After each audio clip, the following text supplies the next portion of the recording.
Halo Indonesia, saya Muhammad Aksin Sultra, mahasiswa Politeknik Kesehatan Kendari, jurusan Teknologi Laboratorium Medis.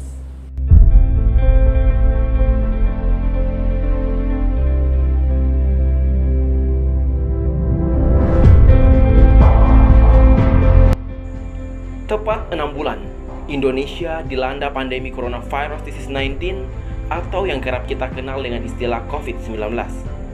Pada tanggal 2 Maret tahun 2020, sejak kasus pertama diumumkan oleh Presiden Joko Widodo, sejak hari itu, jumlah kasus positif COVID-19 semakin bertambah dari hari ke hari.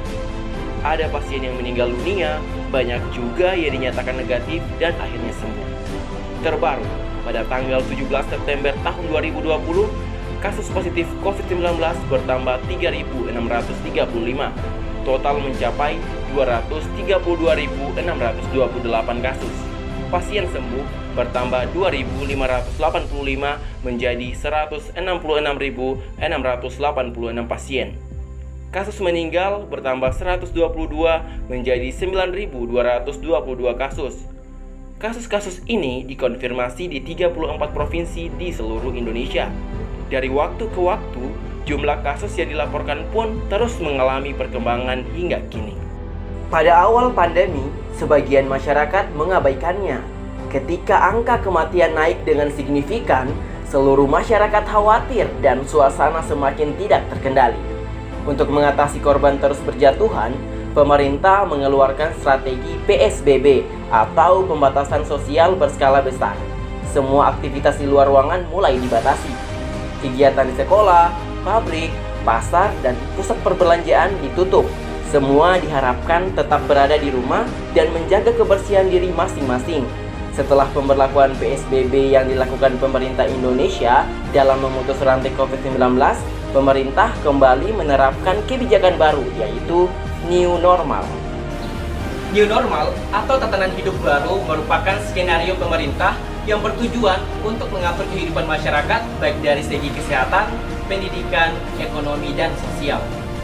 Pemerintah sendiri juga menghimbau kepada seluruh masyarakat Indonesia untuk tidak menyepelekan new normal ini dan tidak menganggap bahwa new normal ini sebuah euforia yang dapat menimbulkan kebebasan dalam melakukan sesuatu.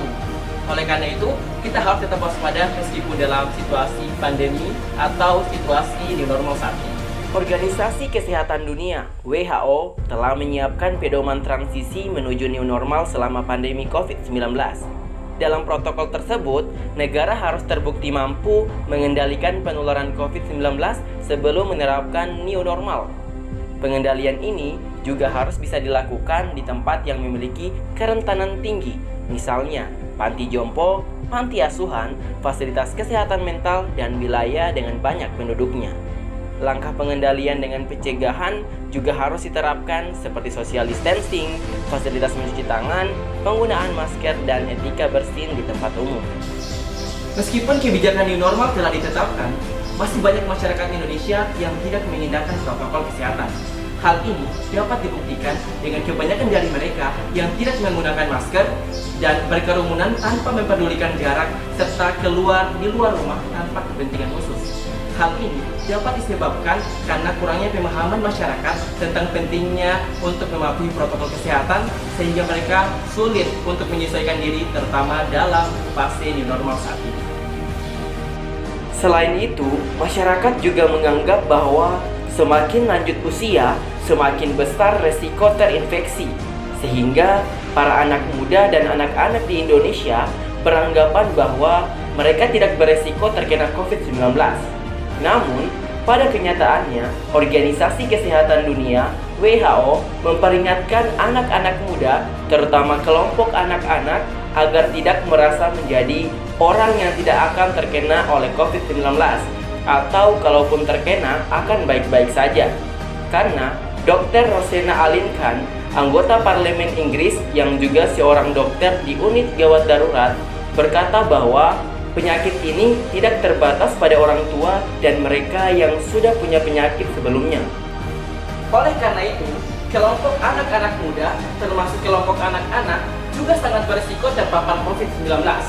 Hal ini mengisyaratkan kepada kita bahwa perlu upaya dalam rangka memperkenalkan kepada anak-anak bagaimana bahaya dan dampak dari COVID-19 dengan cara melakukan penyuluhan kesehatan terkait bagaimana caranya menghadapi COVID-19 terutama di era new normal saat ini. Kali ini saya berada di Panti Asuhan Al-Azkar, Kota Kendari untuk menyampaikan sebuah penyuluhan kesehatan terkait adaptasi kebiasaan baru dalam menghadapi situasi pandemi COVID-19 dengan tetap menjaga protokol kesehatan, yaitu dengan cara menjadi pahlawan coronavirus COVID-19. Pada penyuluhan kali ini, saya diberi kesempatan untuk memperkenalkan kepada mereka apa itu COVID-19, gejala-gejala COVID-19, cara agar terhindar dari COVID-19, yaitu dengan mempraktikkan cuci tangan yang baik dan benar, cara memakai masker yang baik dan benar, serta bagaimana menjadi pahlawan COVID-19. Melihat antusias mereka yang sangat luar biasa, menyadarkan diri saya bahwa mereka juga sangat membutuhkan dukungan dan dorongan dari kita sebagai orang dewasa, khususnya para orang tua.